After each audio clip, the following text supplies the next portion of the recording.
It's been almost 1 year since Iraq ousted ISIS from Mosul, the country's second largest city. Edward Pentin of the National Catholic Register recently visited Mosul and other cities.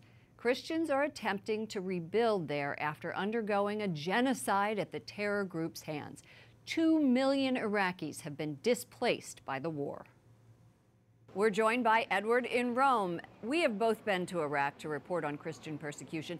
This was your third trip. What changes have you noticed? And are people moving back in? Well, the main change, of course, Lauren, is that ISIS are no longer there, but there's a lot of devastation, particularly in Mosul. We got there for a day, and we were there going around the town. It's quite a scene of devastation. And lots of churches, of course, 45 churches were there, and most of them have been destroyed. But elsewhere, the Christians are coming back. They are slowly going back to their homes. They're being reconstructed, but it's a slow but sure process. The problem for them are three things, mainly jobs. They don't have jobs to go back to. The economy is quite poor. The second thing is the rule of law, which is not being held in these towns. And the third is security.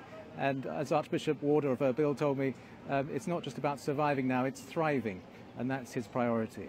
We're holding the U.S. administration accountable. I questioned Vice President Mike Pence about aid that the U.S. has promised to persecuted Christians in Iraq. Are they seeing that money? They're not, actually, Lauren, and this was a big disappointment that we heard from many Christians there. They heard about the promises that Trump made to prioritize aid to Iraqi Christians, to persecuted Christians, and in particular what Vice President Pence said, which was to give aid directly to the churches. None of that they're seeing, and they're saying that the old systems are still in place. So there's considerable disappointment there from the Christians. One of the new cardinals Pope Francis will appoint next month is Archbishop Raphael Sacco of the Chaldean Church from Iraq. What is the reaction to that among Iraqi Catholics?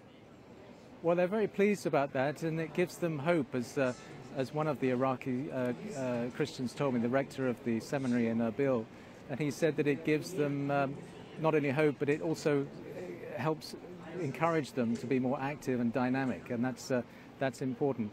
And a third thing really important about this is that it shows that they're not forgotten, and that the West does not forget them. Often they feel that the West does forget Iraqi Christians, and this is evidence to show, at least in a small way, that they're not forgotten. Thank you so much for that update on Iraq. Edward Pentin, Rome correspondent for EWTN's National Catholic Register. Thank you, Lauren.